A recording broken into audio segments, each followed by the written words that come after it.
Hello hello, j'espère que vous allez bien. On se retrouve aujourd'hui pour une vidéo où je vous parle des sorties que j'attends le plus pour les mois de janvier, février et mars 2025. Comme d'habitude, j'ai préparé une petite liste sur mon portable avec chaque livre qui m'intéresse, la date de sortie et le résumé pour vous dire de quoi ça parle. Donc c'est parti, je fais pas d'intro trop longue sinon ça va durer 1000 ans. On commence bien évidemment par le mois de janvier et le 14 janvier, on a le livre Lightfall de Ed Crocker qui m'intéresse beaucoup. Le résumé nous dit « Pas d'humains ici, seulement des immortels ». Leur politique, leurs querelles et leurs secrets enfouis depuis longtemps. Pendant des siècles, les vampires ont parcouru librement le pays jusqu'à ce que les gris surgissent de nulle part, anéantissant la moitié de la population en une nuit.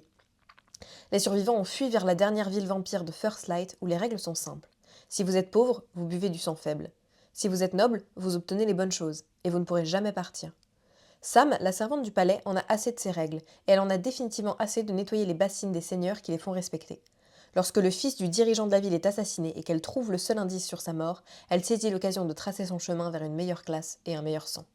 Elle rejoint les Sangsues, un groupe de servantes rebelles. Bientôt, elle se retrouve de mèche avec un sorcier dont les compétences déductives compensent son manque de magie, un assassin loup-garou mortel et une comtesse qui connaît tous les secrets d'une ville. Il y a juste un problème. Ce qui a commencé comme une enquête pour meurtre a révélé une vaste conspiration de l'élite dirigeante, et maintenant Sam doit découvrir la vérité avant de devenir une autre victime. Si elle parvient à éviter d'être assassinée, elle pourrait vivre éternellement. Voilà, ça a l'air très cool et j'ai vu qu'il avait des très bons premiers avis, donc c'est aussi ça qui m'a fait lire le résumé. Et quand j'ai lu le résumé, je me suis dit, ok, ça fait longtemps que j'ai pas lu un livre avec vibe vampire loup-garou, donc je me suis laissée tenter. Le prochain qui sort aussi le 14 janvier, j'ai commencé à le lire et pour l'instant j'aime beaucoup, c'est le tout nouveau Grady Hendrix, donc Witchcraft for Wayward Girls, et j'aime trop la vibe. Le résumé nous dit, il y a du pouvoir dans un livre, on les appelle des filles capricieuses, filles lâches, des filles qui ont grandi trop vite. Et elles sont envoyées à Wellwood Homes, à Sainte-Augustine, en Floride, où les mères célibataires sont cachées par leur famille pour avoir leur bébé en secret, les mettre à l'adoption, et plus important encore, oublier tout ce qui s'est passé. Fern, 15 ans, arrive à la maison au cours de l'été étouffant de 1970, enceinte, terrifiée et seule. Sous l'œil vigilant de la sévère Miss Wellwood, elle rencontre une douzaine d'autres filles dans la même situation. Il y a Rose, une hippie qui insiste sur le fait qu'elle va trouver un moyen de garder son bébé et s'enfuir. Et Zinnia, une musicienne en herbe qui sait qu'elle va rentrer chez elle et épouser le père de son bébé. Et Holly, une petite fille d'à peine 14 ans, muette et enceinte d'on ne sait qui. Tout ce que les filles mangent, à chaque instant de la journée, et tout ce dont elles sont autorisées à parler, est strictement contrôlé par des adultes qui prétendent savoir ce qui est le mieux pour elles. Puis Fern rencontre une bibliothécaire qui lui donne un livre occulte sur la sorcellerie, et le pouvoir est entre les mains des filles pour la première fois de leur vie. Mais le pouvoir peut détruire aussi facilement qu'il crée, et il n'est jamais donné gratuitement. Il y a toujours un prix à payer, et il est généralement payé par le sang. Moi, je suis pas encore arrivée à la partie où la bibliothécaire leur donne le livre, donc je suis très intriguée, mais j'aime déjà beaucoup tout ce qui va être critique sur la société, c'est-à-dire pourquoi est-ce que c'est les filles qui doivent porter le poids du déshonneur quand elles ont un enfant hors mariage, alors que les hommes sont tout aussi responsables, et le poids qu'on leur fait porter psychologiquement. Physiquement, la manière dont on les traite, c'est hyper intéressant pour le moment, donc j'ai hâte de le continuer. Et voilà, j'avais en arc sur NetGalley, c'est pour ça que j'ai en avance. Ensuite, on a Babylonia, toujours le 14 janvier, de Constanza Casati, qui avait écrit Clytemnestra, déjà, qui m'intéresse beaucoup. Et celui-ci, c'est un retelling d'un mythe mélangé avec de l'histoire, il me semble. Le synopsis nous dit « Quand les rois tombent, les reines s'élèvent ». Rien dans l'éducation de Sémiramis n'aurait pu prédire son héritage ou le pouvoir qu'elle exercerait. Une femme dirigeante, autrefois orpheline, élevée à la périphérie d'un empire, personne dans la Syrie antique ne se plierait certainement à ses ordres de bon gré. Sémiramis était une femme qui savait que si elle voulait le pouvoir, elle devrait le revendiquer. Il y a des rumeurs sur sa renommée dans le mythe mésopotamien. Sémiramis était une reine, une guerrière ambitieuse, une commandante dont la réputation atteint les proportions majestueuses d'Alexandre le Grand. Les archives historiques, en revanche, restaient étrangement silencieuses. Dans son deuxième roman, Constanza Casati tisse avec brio mythe et histoire ancienne pour donner une voix à Sémiramis, retraçant son ascension captivante vers un trône que personne ne lui avait promis. Le monde que Casati construit de manière experte est riche de détails éblouissants et transportera ses lecteurs dans la chaleur de l'Empire assyrien et dans un monde révolu depuis longtemps. Voilà, ça a l'air vraiment plutôt pas mal. Ensuite, le 21 janvier, on a le tome 3 de Force Wing, donc Onyx Storm de Rebecca Yarros. Je ne suis pas du tout sûre que je le lirai celui-ci parce que j'étais très déçue par le tome 2, donc j'attendrai un petit peu de voir les retours des gens pour le coup avant de me faire mon avis. Force Wing, pour vous faire un résumé un petit peu à ma sauce, on est dans un empire divisé où il y a notamment la possibilité de chevaucher des dragons et donc les étudiants qui rejoignent une académie eh bien, doivent ensuite choisir entre 4 formations différentes. Je crois qu'il y a donc en gros les érudits, donc les scribes, va y avoir l'infanterie, va y avoir les chevaucheurs de dragons et va y avoir les médics, quoi, ceux qui prennent soin des autres, si je dis pas de bêtises. Nous, le personnage principal qu'on y suit, c'est Violette, et Violette Sorrengail, elle a toujours voulu faire partie des scribes, c'était sa volonté, c'était la volonté de ton père, sauf que sa mère va pas lui laisser le choix, elle va lui dire, bah non, tu vas tenter de faire partie des Dragon Riders, donc les chevaucheurs de dragons, là où il y a aussi le taux de mortalité le plus élevé, et donc, bien malgré elle, Violette va se retrouver à devoir passer les épreuves pour essayer de trouver son dragon et de survivre dans un monde qui a un petit peu envie qu'elle ne survive pas. Voilà, le tome 1 était vraiment bien, le tome 2 j'étais très déçue, donc on verra si j'ai le tome 3. Le 28 janvier, on a un nouveau Han Yang. Han Yang, c'est une des rares autrices de romance avec Emily Henry, où je sais que j'achète à chaque fois ses parutions parce que j'aime trop. C'est tout doux, toujours du young adulte, donc c'est pas de smut pour le coup généralement. Et il y a aussi beaucoup de questions autour notamment de la culture asiatique, de l'identité asiatique, parce que Han Yang est asiatique et donc elle parle beaucoup de ça dans ses romans. Et celui-ci s'appelle donc I Am Not Jessica Chen. Après avoir été rejetée par toutes les Ivy League auxquelles elle a postulé et n'avoir pas répondu aux attentes de ses parents immigrés asiatiques, Jenna Chen, 17 ans, souhaite devenir sa cousine plus intelligente et infiniment plus prospère, Jessica Chen, à destination de Harvard, sauf que son souhait se réalise, littéralement. Désormais piégée dans le corps de Jessica, avec accès aux journaux et secrets les plus privés de sa cousine, Jenna découvre bientôt qu'être la meilleure étudiante de l'élite et hautement compétitive Avonwood Private Academy n'est pas tout à fait ce qu'elle imaginait. Pire encore, alors que tout le monde, y compris ses propres parents, commence à avoir du mal à se rappeler de qui est Jenna Chen, ou si elle a déjà existé, Jenna doit décider si jouer le rôle de la fille et de l'élève parfaite vaut la peine de perdre sa vraie personnalité pour toujours. Le seul truc qui me perturbe, c'est que Jenna et Jessica, je trouve que c'est assez proche en termes de sonorité, et donc j'ai envie de les mélanger déjà. On a toujours le 28 janvier un nouveau Frida McFadden. Je sais que j'ai dit que je ne dirais plus de Frida McFadden, mais je le mets quand même dans mon radar au cas où je me laisse tenter. Donc je l'ai mis parce que voilà, on ne sait jamais, peut-être que je le lirai. Par contre je pense que je le prendrai en liseuse et que je l'achèterai pas en papier parce que ça coûte trop cher. Et ils sont toujours moins chers sur Kindle. Celui-ci s'appelle The Crash et le résumé nous dit « Le cauchemar qu'elle fuit n'est rien comparé à l'endroit où elle se dirige. Tegan est enceinte de 8 mois, seule et veut désespérément laisser sa vie en ruine dans le rétroviseur. Elle prend donc la route, prévoyant de rester avec son frère jusqu'à ce qu'elle puisse déterminer sa prochaine action. Mais elle ne se rend pas compte qu'elle se dirige droit vers une tempête de neige. Elle n'arrive jamais à destination. Coincée dans la campagne du Maine avec une voiture hors service et une cheville cassée, Tegan craint d'avoir commis une terrible erreur. Puis miracle, elle est secourue par un couple qui lui propose une chambre dans leur cabane bien au chaud jusqu'à ce que la neige se dissipe. Mais quelque chose ne va pas. Tegan pensait attendre la fin de la tempête, mais à mesure que le temps passe, elle se rend compte qu'elle court un grave danger. Ce refuge n'est pas ce qu'elle pensait, et rester ici a peut-être été son erreur la plus mortelle à ce jour. Et maintenant, elle doit faire tout ce qu'il faut pour se sauver elle-même et sauver son enfant à naître. Le seul truc, c'est que je prédis que si c'est le plot twist que je prédis encore une fois, ça veut dire que vraiment, elle fait toujours les mêmes plot twists et ça va m'énerver. Donc on verra, on verra. On passe au mois de février et alors là on a encore un nouveau thriller, un Kate Alice Marshall et là elle en sort un nouveau donc qui s'appelle A Killing Cold, une romance éclair. Lorsque Theodora Scott a rencontré Connor, riche, charmant et membre de la puissante famille Dalton, elle est tombée amoureuse en un instant. 6 mois plus tard, il l'a emmenée à Idlewood, la maison hivernale isolée de sa famille, pour convaincre ses proches sceptiques. Éloignez-vous de Connor Dalton. Théo essaie d'ignorer les messages menaçants sur son téléphone, mais elle ne peut ignorer les empreintes de pas dans la neige devant la fenêtre de la cabine, ni l'étrange sentiment de familiarité qu'elle éprouve à propos de cet endroit. Puis, dans une cabane désaffectée, Théo découvre quelque chose d'impossible. Une photo d'elle enfant. Une photo prise à Idlewood. Je suis déjà venue ici. Théo n'a presque aucun souvenir de ses premières années, mais elle commence maintenant à reconstituer les fragments de ses souvenirs. Quelqu'un ici a un secret choquant qu'il fera tout pour garder caché, et Théo court un terrible danger. Parce que les Dalton ne perdent pas, et découvrir ce qui s'est passé à Idlewood pourrait tout coûter à Théo. Ça a l'air trop bien. Franchement, celui-ci me tente énormément, je pense que c'est un des thrillers qui me tente le plus dans cette liste. Celui-ci, je pense que je l'achète à sa sortie. Le 11 février, on a le dernier tome, je crois, de la trilogie, il me semble que c'est une trilogie, Emily Wilde's Encyclopedia of Fairies, donc le tome 3 de Heather Fawcett. Dans cette saga-là, on y suit donc Emily Wilde, qui a pour objectif, lors de sa thèse, de réaliser la première encyclopédie des fairies, et donc pour ça, elle voyage un petit peu partout pour se renseigner et documenter un petit peu ce lore, et dans le tome 1, elle va se retrouver dans un village sur une île nordique un petit peu perdue au milieu de nulle part, et c'est pas quelqu'un qui est très à l'aise avec les gens, et donc elle va avoir son seul ami qui est aussi son rival académique Wendell Bumblebee qui va venir l'aider, et ensemble ils vont commencer à étudier un peuple de fairies un petit peu plus sombre. Voilà, ça c'est pour le résumé du tome 1, et j'ai trop aimé, donc hâte d'avoir la conclusion de cette saga.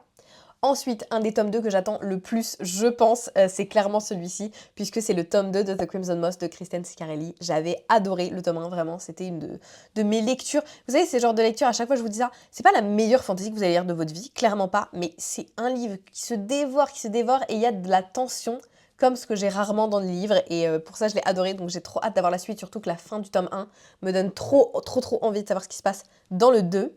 Et il s'appelle Rebel Witch. Je vous donne le résumé du tome 1 pour pas vous spoiler. La magie est tombée, venez assister à l'avènement de la Nouvelle République. La révolution touche à sa fin. Les sœurs reines sont tombées et la caste des sorcières avec elles. Celles qui dominaient le pays sont désormais traquées et exécutées. Leur magie faiblit de jour en jour. Descendante d'une lignée de sorcières, Rune est parvenue à conserver son statut au sein de la haute société, mais n'en oublie pas ses origines pour autant. La nuit, elle devient The Crimson Moth, et avec l'aide de ses amis Verity et Alexander, elle sauve les sorcières des terribles gardes de sang qui ont juré leur mort. Lorsqu'un sauvetage tourne mal, Rune détourne les soupçons en se rapprochant de Gideon Sharp, le plus redoutable chasseur de sorcières du royaume, espérant lui soutirer des informations par la même occasion. Gideon, lui, a un horreur à la superficialité et la décadence que Rune représente. Mais lorsqu'il apprend que The Crimson Moss a utilisé les navires marchands de cette dernière pour exfiltrer des sorcières hors de la République, il décide de faire la cour à la jeune femme pour en savoir plus. Les vrais ennuis commencent quand un amour véritable naît de ce jeu du chat et de la souris et que chacun découvre que l'autre est bien différent de ce qu'ils imaginaient. Ah, il était trop bien, vraiment, je vous le répète à chaque fois, mais une vibe de Mr. et Mrs. Smith avec mélangé avec Serpent and Dove, c'était trop bien. Toujours une suite de saga, on a le 5e et dernier tome de la saga The Bone Season de Samantha Shannon qui sort le 25 février 2025. Il faut que je continue cette saga, j'ai lu les 2 premiers tomes et demi parce que je crois que j'avais mis en pause le tome 3, j'ai jamais repris, mais il faut que je la termine. Je vous donne le résumé du tome 1 et le tome 5 s'appelle The Dark Mirror.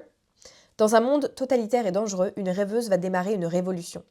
2059, Paige travaille pour une organisation criminelle souterraine de Sion, Londres, où elle récolte des informations en pénétrant dans les esprits des gens. Car Paige est une marche-rêve, une clairvoyante, et selon les règles de Sion, son existence même est déjà une trahison.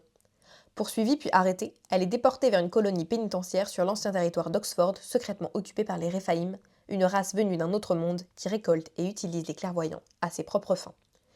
Paige se retrouve assignée au mystérieux gouverneur Arcturus. Celui-ci devient son maître, son formateur, son ennemi naturel. À ses côtés, elle va devoir apprendre à développer son pouvoir pour servir ses ravisseurs, mais surtout pour s'échapper de ce sinistre endroit où elle semble promise à une mort certaine. Relire le résumé me donne vraiment très envie de reprendre la saga. Je pense qu'il y a des moments, vous savez, je sais pas si ça vous arrive, je pense que peut-être aussi, où juste je suis pas dans un bon mood en fait pour lire les livres et du coup je les mets en pause parce que j'arrive pas à rentrer dedans, mais c'est pas que ça me plaît pas, c'est juste que c'est pas l'énergie que j'ai envie en ce moment de lire, entre guillemets, la vibe que j'ai envie de lire, donc du coup je mets en pause et là ça me donne envie de le reprendre, donc ça va être chose faite.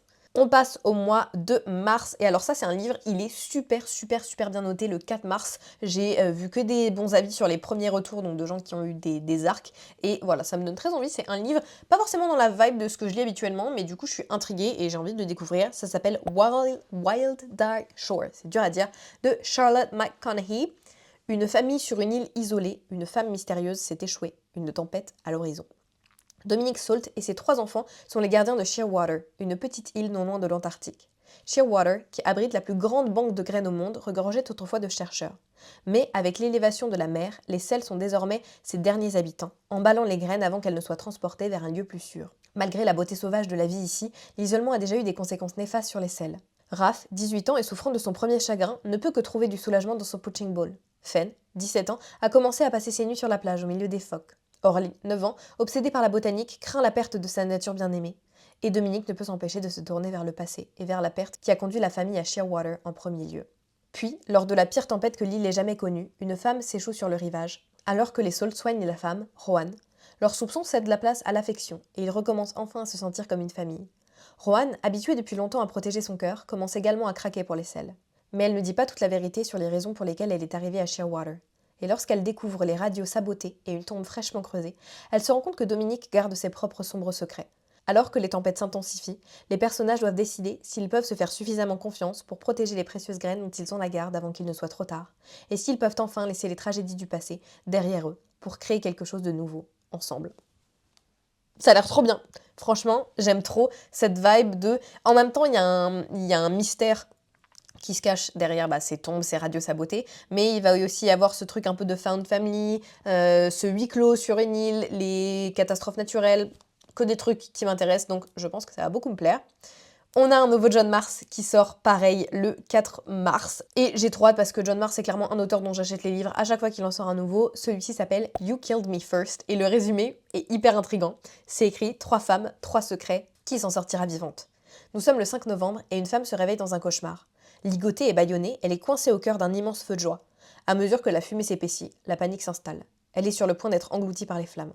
Comment en est-on arrivé là ? Retour en arrière de 11 mois. Margot, une star de la télévision, et son amie Anna, qui souffre depuis longtemps, regardent la glamour Liv et sa famille impeccable emménager dans la rue. Les 3 femmes fabriquent bientôt le parfait semblant d'amitié, mais chacune recèle son propre secret mortel. Et Liv, la nouvelle venue, sent que quelque chose ne va terriblement pas, sous les extérieurs polis. Alors que les fissures se creusent dans le vernis de la perfection et que les mensonges deviennent incontrôlables, la tension s'enflamme.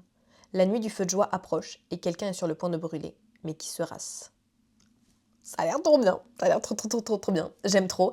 Et le prochain, toujours le 4 février, ça c'est une vibe, j'adore ce genre de vibe un peu à la Annihilation, Mexican Gothic et les trucs un peu glauques comme ça, j'aime bien en lire de temps en temps. Je sais pas pourquoi, c'est un sujet qui m'intrigue, quand la faune commence à faire des trucs qu'elle n'est pas censée faire, je sais pas, j'aime bien. Enfin, j'aime pas dans la vraie vie, mais j'aime bien dans les livres en tout cas. Ça s'appelle They Bloom at Night de Trong Tan Tran, j'espère que je le prononce bien. Le résumé nous dit « Une prolifération d'algues rouges a envahi Merci en Louisiane. Depuis un ouragan dévastateur, une faune mutante se cache dans l'eau qui monte de jour en jour. Mais Merci a toujours été un endroit où les monstres se promènent à la vue de tous. Surtout en son cœur, The Cove, où la vie de Noon a été bouleversée bien avant la tempête, lors d'une fête à laquelle son petit ami plus âgé avait trop insisté. Aujourd'hui, Noon est coincé à naviguer dans la ville submergée avec sa mère, qui croit que leur famille décédée s'est réincarnée en créatures marines. Seule avec la douleur de ce qui s'est passé cette nuit-là, à la crique, Noon enterre la vérité. Elle ne va pas bien. Lorsque le chef prédatorial de Merci demande à Noon et à sa mère de capturer la créature qui noie les résidents, elle trouve à contre-cœur une alliée en la personne de sa chasseuse mortelle de filles et d'amis anciens et nouveaux. À l'approche de la prochaine tempête, Noon doit affronter le passé et décider s'il est temps de répondre au monstre qui lui démange la peau. Voilà, j'aime bien parce qu'il y a aussi beaucoup d'autres enjeux que juste le côté dystopie de la nature qui se détraque, et ça a l'air d'être des sujets très intéressants. Et le prochain me tente énormément, il sort aussi le 4 février, de par la comparaison avec 2 livres que j'ai beaucoup aimés, La vie invisible d'Addie Larue et This is how you lose the time war. Ça s'appelle Our Infinite Fate de Laura Stevens, et c'est écrit « La vie invisible d'Addie Larue rencontre This is how you lose the time war dans cette histoire d'amour fantastique qui défie la mort alors que 2 âmes se réincarnent à travers les siècles. Ils se sont aimés au cours de 1000 vies, ils se sont entretués à chaque fois. Evelyn se souvient de toutes ses vies passées. Elle se souvient également que dans chacune d'elles, elle a été assassinée avant son 18e anniversaire par Arden, un être surnaturel dont l'âme et la survie est liée à la sienne. Le problème est qu'elle aime beaucoup la vie qu'elle mène actuellement, et que sa petite sœur a besoin d'elle pour des greffes de moelle osseuse afin de rester en vie. Si Evelyn veut la sauver, elle devra trouver le diable vieux de plusieurs siècles qui la traque à travers chaque vie avant qu'il ne la trouve, découvrir pourquoi elle est pourchassée et briser enfin la malédiction. Essayer de ne pas tomber amoureuse. Je suis trop intriguée. Et pour celui-ci, comme pour tous les précédents, j'ai trop hâte, mais je pense que celui-là, c'est vraiment celui que j'attends peut-être le plus de toute cette liste. Il sort le 18 mars. Normalement, les dates que je vous annonce sont les dates que j'ai trouvées sur Goodreads. Elles sont peut-être amenées à changer, mais en tout cas, c'est celles que j'ai pour le moment. Et c'est le nouveau Hunger Games de Susan Collins qui s'appelle Sunrise on the Reaping et qui va se concentrer sur les jeux de Haymitch. J'ai trop hâte. Le résumé nous dit « Lorsque tout est prévu pour que vous perdiez tout ce que vous aimez, quelle raison reste-t-il de vous battre ?» À l'aube du 50e Hunger Games annuel, la peur s'empare des quartiers de Panem. Cette année, en l'honneur du Carter Quell, 2 fois plus de tribus seront arrachées à leur foyer. De retour dans le district 12, Haymitch Abernathy essaye de ne pas trop réfléchir à ses chances. Tout ce qui l'intéresse, c'est de passer la journée et d'être avec la fille qu'il aime. Lorsque le nom d'Haymitch est prononcé, il peut sentir tous ses rêves se briser. Il est arraché à sa famille et à son amour, emmené au Capitole avec les 3 autres membres du district 12, une jeune amie qui est presque sa sœur, une parieuse compulsive et la fille la plus coincée de la ville. Alors que les jeux commencent, Haymitch comprend qu'il est voué à l'échec. Mais il y a quelque chose en lui qui veut se battre, et que ce combat se répercute bien au-delà de la Reine Mortelle. Ça a l'air trop bien, j'ai tellement hâte. En plus, je crois qu'ils sortent le film dans la foulée, puisque du coup, si le livre est annoncé le 18 mars, il me semble que le film est annoncé en novembre 2025. Ça va être trop bien. Franchement, il n'y a que des lectures incroyables qui sortent là pour les prochains mois. J'ai aussi repéré des lectures qui arrivent bien plus tard dans l'année, mais voilà, je vous en parlerai le moment venu parce qu'on n'a pas forcément de date, on a que des mois. Je sais qu'il y a le nouveau V. Schwab que j'attends forcément. Je crois que c'est We Bury Our Bones Beneath Our... Bon, un truc comme ça. Je suis plus sûre du... Je sais qu'il y a Bury Our Bones quelque part, mais il me manque des mots. Beneath Our Buried Bones? Non. Je sais pas. Bref, lui je l'attends avec impatience. Il y a un nouveau Emily Henry aussi qui va sortir. Il y a quoi? Ah bah j'ai plus. En tout cas, j'espère que cette vidéo vous aura plu. N'hésitez pas à me dire s'il y a des livres que j'ai pas mentionnés qui vous intéressent parmi les prochaines parutions pour janvier, février et mars. Et puis voilà, moi je vous fais des gros bisous et je vous dis à la semaine prochaine. Ciao ciao!